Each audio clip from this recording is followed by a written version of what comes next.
नमस्कार, आज़ाद इंडियन में आपका स्वागत है। दोस्तों, आज हो गया 22 दिसंबर, जो फटाफट ब्रेकिंग न्यूज़ निकल के आ रही है। राज्यसभा में चुनाव अधिनियम संशोधन विधेयक पास, टीएमसी सांसद डेरेक ओब्रायन को निलंबित कर दिया गया है।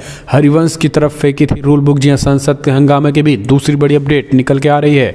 आपको बता दें, राहुल गांधी ने मोदी सरकार पर बोला बड़ा हमला। गोदी मीडिया से कहा सरकार की दलाली बंद करो। दोस्तों, कल संसद में मार्च निकाल कर राहुल गांधी ने जताया जो गुस्सा। तीसरी बड़ी अपडेट निकल के आ रही है। कोलकाता में हुआ भारतीय जनता पार्टी का सुपड़ा साफ। टीएमसी की प्रचंड जीत, 144 में से 134 सीटों पर कब्जा।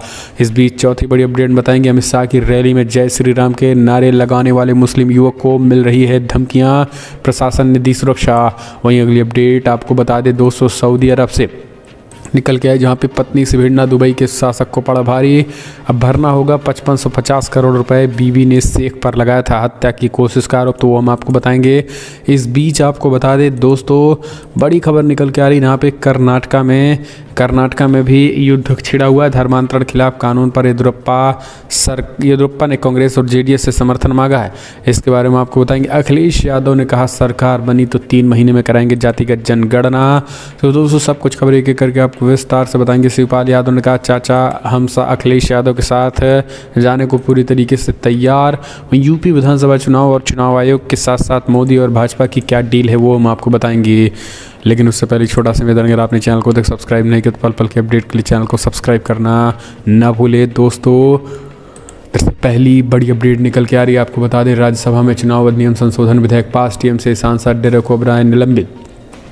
लखीमपुर खीरी कांड पर लगातार चर्चा की मांग कर रहा विपक्षी सांसदों का आज मंगलवार को संसद के दोनों सत्रों में हंगामा जारी रहा। दोनों सदनों की कार्रवाई सुचारू रूप से नहीं चल सकी। लोकसभा और राज्यसभा की कार्रवाई सुबह 11 बजे तक के लिए स्थगित कर दी गई। विपक्ष कांग्रेस गृह राज्य मंत्री अजय मिश्रा टेनी को तत्काल हटाए जाने की मांग कर रहा था। हालांकि सांसदों के हंगामे के बीच राज्यसभा के चुनाव कानून संशोधन विधेयक 2021 पास हो गया। संसद का जारी शीतकालीन सत्र 23 दिसंबर को समाप्त हो गया। आपको बता दें, कभी इस नए कानून को लेकर भी जोरदार विरोध मच गया है। हालांकि सबसे बड़ी बात ये रही कल राज्यसभा की कार्रवाई जो है आज तक के लिए स्थगित कर दी गई, लेकिन आज से फिर कल जो है वो सांसद टीएमसी के डेरेक ओब्रायन को पूरे सत्र के लिए निलंबित कर दिया गया है। दरअसल आपको बता दें, सांसद डेरेक ओब्रायन चर्चा के दौरान कथित तौर पर गुस्से में आकर संसद की रूल बुक को सेक्रेटरी जनरल की तरफ फेंक दिया और वो सदन से वॉकआउट कर गए। सरकार की ओर से इस पर नाराजगी भी जताई गई है।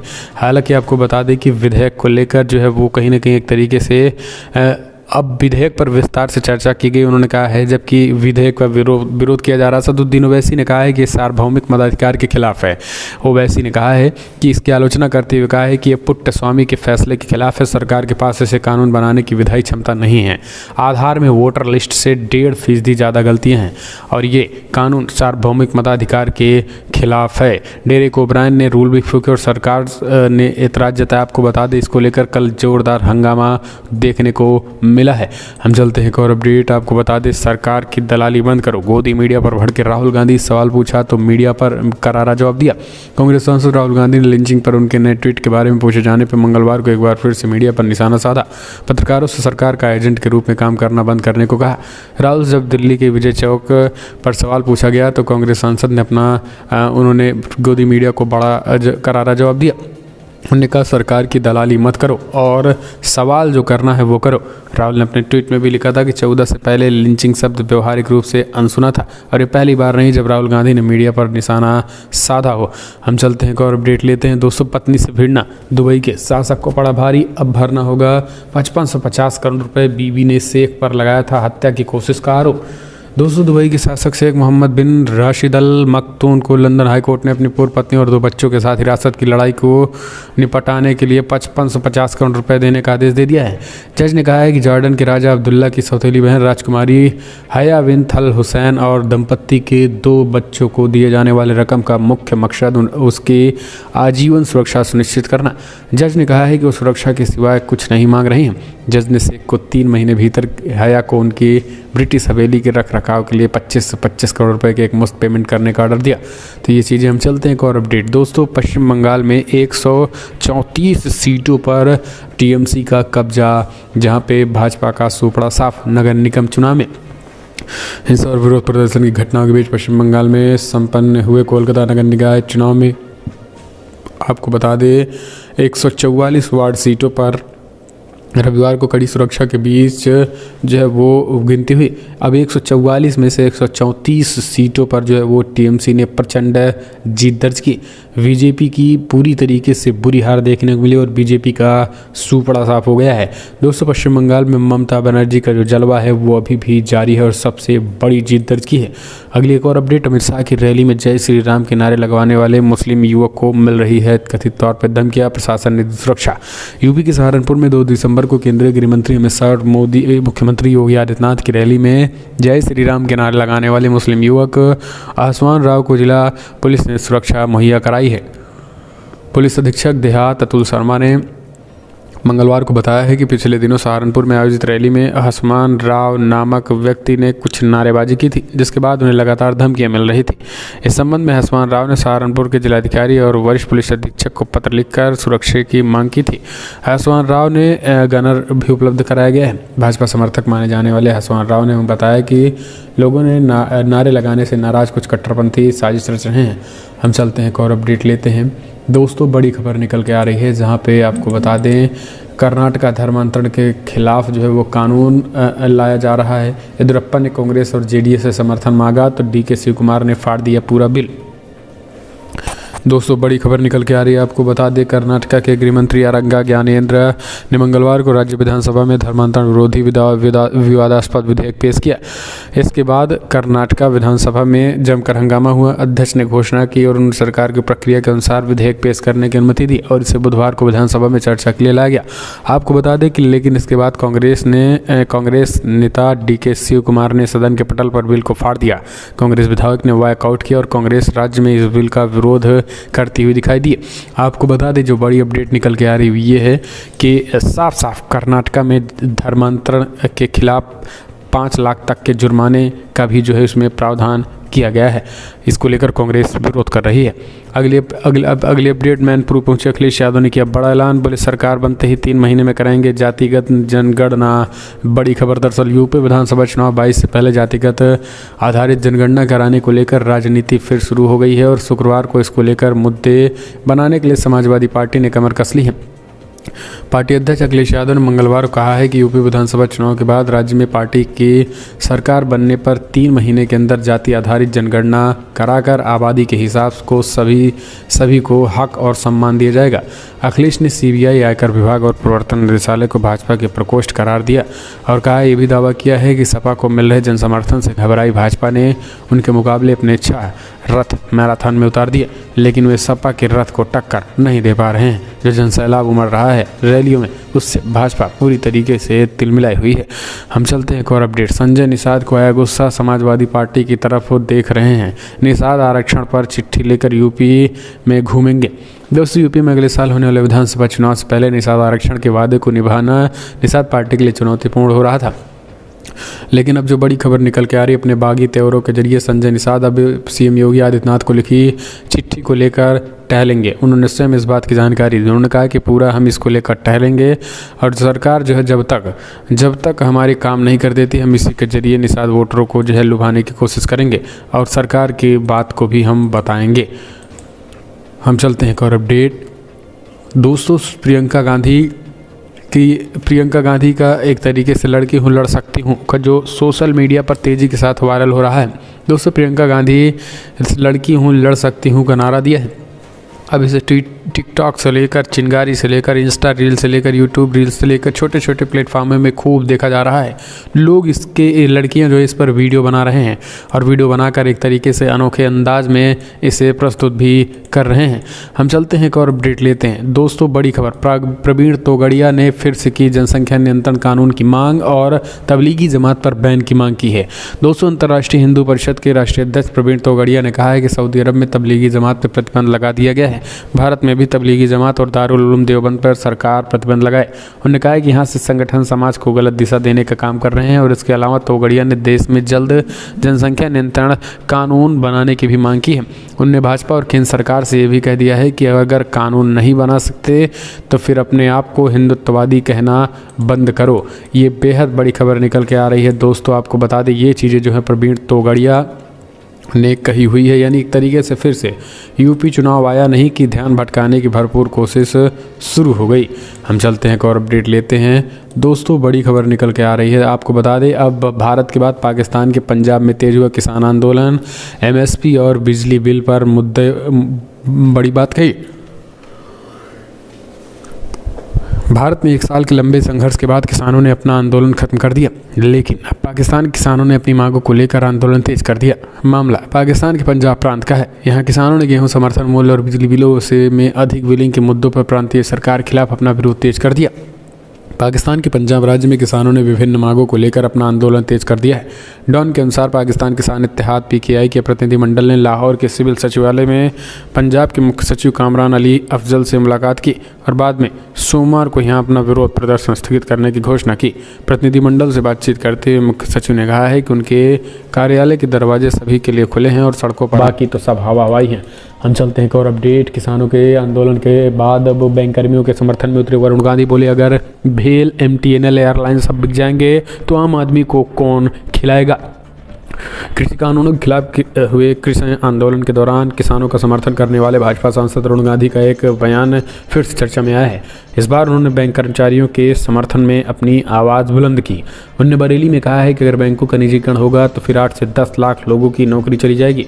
वरुण गांधी ने कहा है कि बैंक का अगर निजीकरण हुआ तो 8 से 10 लाख लोगों की नौकरी चली जाएगी। बरेली में बोलते हुए उन्होंने आगे कहा है कि 40 से 45 साल की उम्र में बैंक कर्मियों को फिर से कौन प्रशिक्षित करेगा, हम उन्हें फिर से कौन नियुक्ति करेगा, उनके बच्चों को कौन खिलाएगा। वरुण गांधी ने कहा है कि अगर MTNL, VSNL एयरपोर्ट और एयरलाइंस बिक गए तो आम आदमी के बच्चों को कौन रोजगार देगा। ये बड़ी चीज़ है और एक बार फिर से उन्होंने समर्थन किया है। हम चलते हैं एक और अपडेट लेते हैं। तो दोस्तों विपक्ष के हंगामे के बीच भी आज चुनाव सुधार बिल राज्यसभा में हुआ पास। 210 लखीमपुर खीरी कांड पर लगातार चर्चा की मांग कर रहा विपक्ष सांसदों को आज संसद में हंगामा जारी है। दोनों सदनों की कार्रवाई 2 बजे तक के लिए स्थगित करनी पड़ी। विपक्ष कांग्रेस गृह राज्य मंत्री अजय मिश्रा टेनी को तत्काल हटाए जाने की मांग कर रहा है। इस मुद्दे पर चर्चा के लिए कांग्रेस सांसद दीपेंद्र सिंह हुड्डा ने राज्यसभा में तो कांग्रेस सांसद मनिक्कम टैगोर ने लोकसभा में स्थगन प्रस्ताव नोटिस दिया है। विपक्ष अजय मिश्रा टेनी के इस्तीफे पर अड़ा हुआ है। दिल्ली के अंबेडकर इंटरनेशनल सेंटर में आज सुबह भारतीय जनता पार्टी के सदस्यीय दल की बैठक हुई। बता दें कि संसद का शीतकालीन सत्र 23 दिसंबर को समाप्त होने वाला है। लोकसभा और राज्यसभा की कार्रवाई से जुड़े अपडेट्स आपको बता दें जो निकल के आ रही है कि राज्यसभा में संशोधन बिल चर्चा जारी है। हम चलते हैं एक और अपडेट लेते हैं। यूपी विधानसभा चुनाव में अफवाहों को रोकने के लिए आयोग ने किया इंतजाम, बनाया नया खासा प्लान। अगले साल यूपी में विधानसभा चुनाव होने हैं जिसकी तैयारियां जोरों पर है। ऐसा कहा जा रहा है कि 5 जनवरी के बाद चुनाव की तारीखों का ऐलान कभी भी हो सकता है।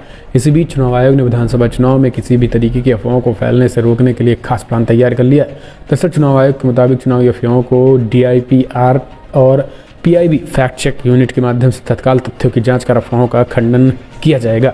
आपको बता दें कि मुख्य निर्वाचन अधिकारी डॉक्टर ब्रह्मादेव राम त्रिपाठी की अध्यक्षता में ये बैठक की गई है।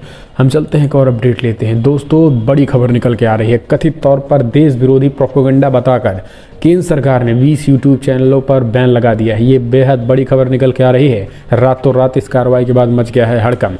भारत सरकार ने देश के विरोध में चल रहे यूट्यूब चैनलों और वेबसाइटों के खिलाफ सख्त कदम उठाते हुए फैसला लिया है। केंद्र सरकार ने देश विरोधी 20 यूट्यूब चैनलों और 2 वेबसाइटों को बैन कर दिया।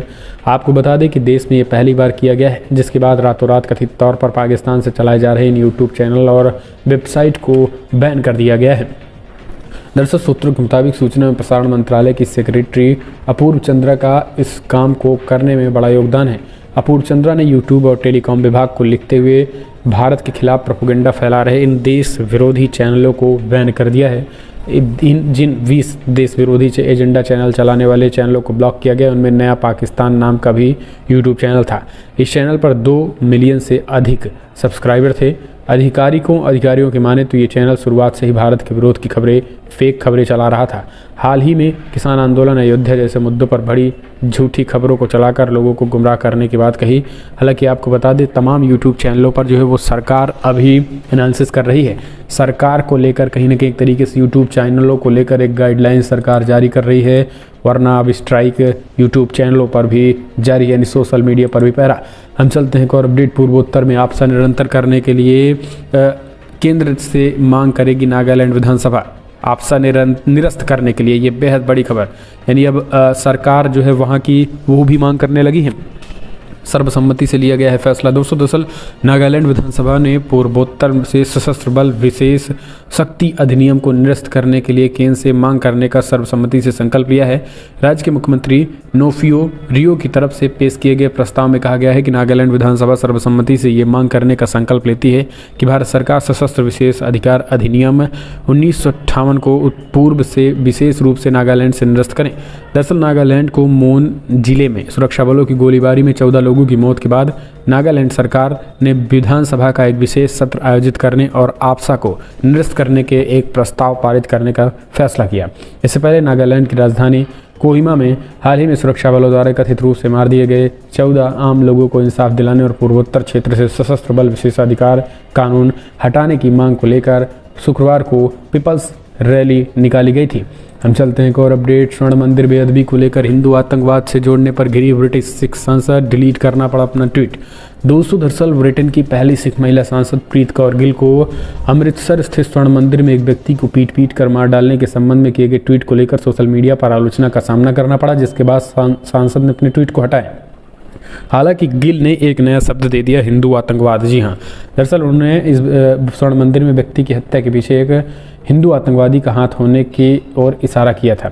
गिल ने ट्वीट में स्वर्ण मंदिर में व्यक्ति की हत्या के पीछे एक हिंदू आतंकवादी का हाथ होने की ओर इशारा किया था। ब्रिटिश आचरण अधिवक्ता हरजपाल भंगल द्वारा स्वर्ण मंदिर में शनिवार को एक कथित बेअदबी की घटना संबंधित वीडियो पर प्रतिक्रिया देते हुए लेबर पार्टी के सांसद गिल ने उनसे इसके संदेश पर सहमति जताई थी कि स्पष्ट रूप से एक आतंकी घटना थी।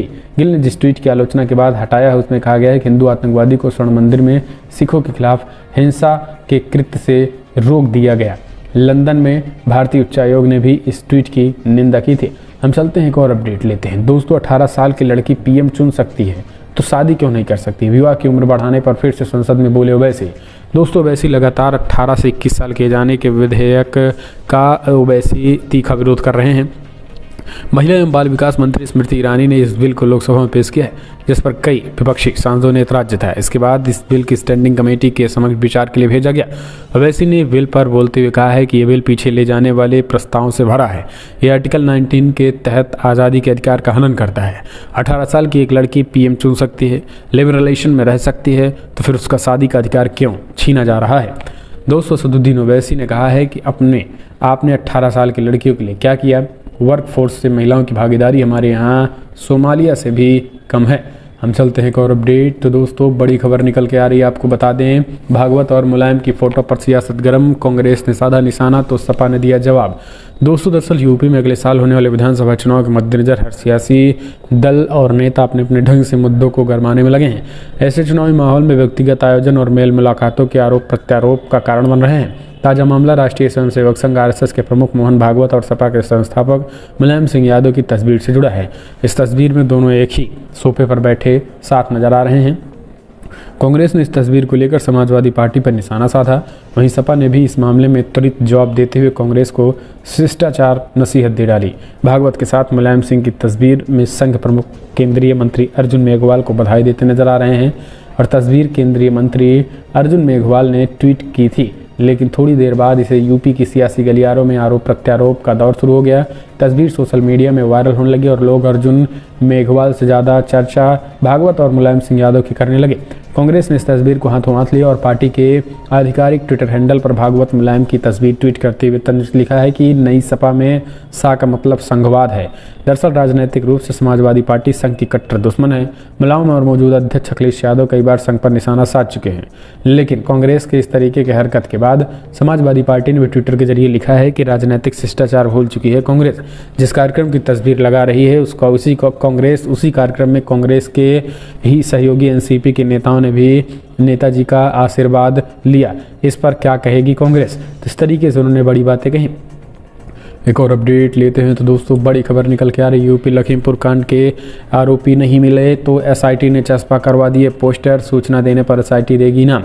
दोस्तों यूपी के लखीमपुर खीरी में कई बार सोशल मीडिया पर तस्वीरें जारी करने के बाद जब तिनकुइया कांड के संदिग्धों की पहचान नहीं हुई तो एसआईटी ने उनके पोस्टर चस्पा करवा दिए, जहां एसआईटी की ओर से 6 आरोपियों के फोटो को एक पोस्टर के रूप में जारी किया गया। जिले के सभी थाने समेत महत्वपूर्ण जगहों और सड़क किनारे चस्पा किए गए, जिसमें फोटो में दिखने वाले लोगों की पहचान हो सके। वहीं पोस्टर में बताया गया है कि आरोपियों के खिलाफ जानकारी देने वालों को इनाम भी दिया जाएगा। दरअसल लखीमपुर खीरी जिले के तनकुइया मोड़ पर बीते 3 अक्टूबर को हुई हिंसा में 8 लोगों की मौत हो गई थी। इनमें 4 किसानों के साथ 3 बीजेपी कार्यकर्ता और एक पत्रकार भी शामिल थे।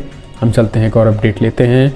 दोस्तों, बड़ी खबर निकल के आ रही है। संसद की कार्रवाई में शामिल बीएसपी सांसद कुंवर दानिश कोरोना पॉजिटिव, ली थी वैक्सीन की दोनों खुराक उसके बावजूद भी। अब आप समझिए, एक अनोखा मामला, यानी इतने आम नागरिकों में न जाने कितने लोगों को होता होगा, लेकिन यहाँ तो सांसद महोदय ही कोरोना पॉजिटिव निकल गए हैं, बावजूद इसके की सारी डोज जो है वो ले रखे हैं। हम चलते हैं एक और अपडेट। पंजाब में कांग्रेस को झटका, गुरमीत सिंह ने कांग्रेस छोड़ थामा बीजेपी का दामन, सोनिया गांधी को लिखे पत्र में कई बातें। दोस्तों, पंजाब में विधानसभा चुनाव से ठीक पहले कांग्रेस को झटका लगा। कांग्रेस के विधायक राणा गुरमीत सिंह सोढ़ी ने पार्टी से इस्तीफा दे दिया।